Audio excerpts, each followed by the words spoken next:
La disparition de Jean-Pierre Pernaut n'a laissé personne indifférent. Il y a maintenant un an, le 2 mars 2022, le présentateur du JT de 13h de TF1 tirait sa révérence après avoir mené un long combat contre un cancer du poumon.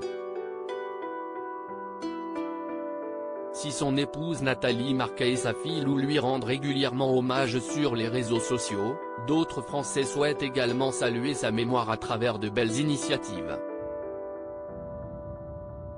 Ceci est notamment le cas pour les organisateurs de la Foire du Trône qui vient d'ouvrir ses portes ce vendredi 31 mars.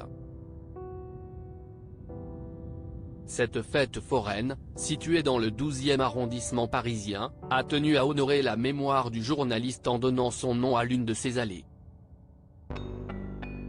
Un hommage qu'a partagé le journaliste culture média de la AFP Jean-François Guyot à ses nombreux abonnés sur son compte Twitter. Inauguration demain, samedi à 13h d'une allée Jean-Pierre Pernaut à la Foire du Trône, en présence de Nathalie Marquet-Pernaut, a-t-il écrit après avoir dévoilé un aperçu de la plaque. Et pour cause, le père de famille ne ratait jamais cet événement.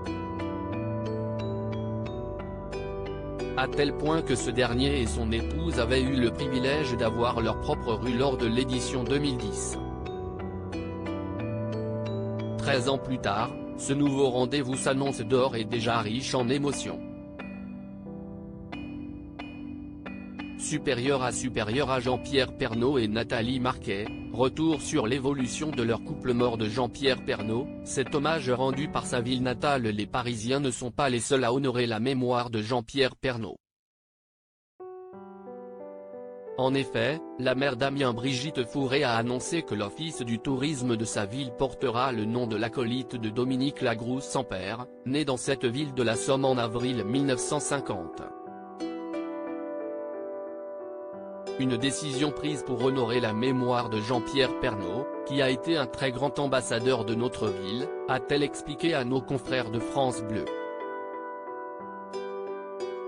L'inauguration était prévue le 2 mars dernier, jour du premier anniversaire de la disparition du regretté journaliste. Ce n'est pas la première fois que la ville d'Amiens a rendu hommage à Jean-Pierre Pernaut. Après l'annonce de son décès, les habitants de cette commune ont organisé une messe en la cathédrale Notre-Dame, le 6 mars 2022. Une célébration un peu particulière, comme le révélaient nos confrères du Parisien, qui a été plus suivie que d'ordinaire avec environ 500 fidèles toutes générations confondues. Même les artistes ont tenu à l'honorer. Le street artiste normand Johan Grenier a réalisé un graffiti représentant Jean-Pierre Pernaut auprès des étangs de Bouvincourt-sur-Brel.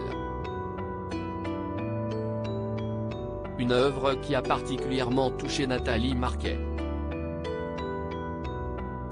Des marques d'affection qui font perdurer la mémoire de Jean-Pierre Pernaut. Crédit photo, JLPPA.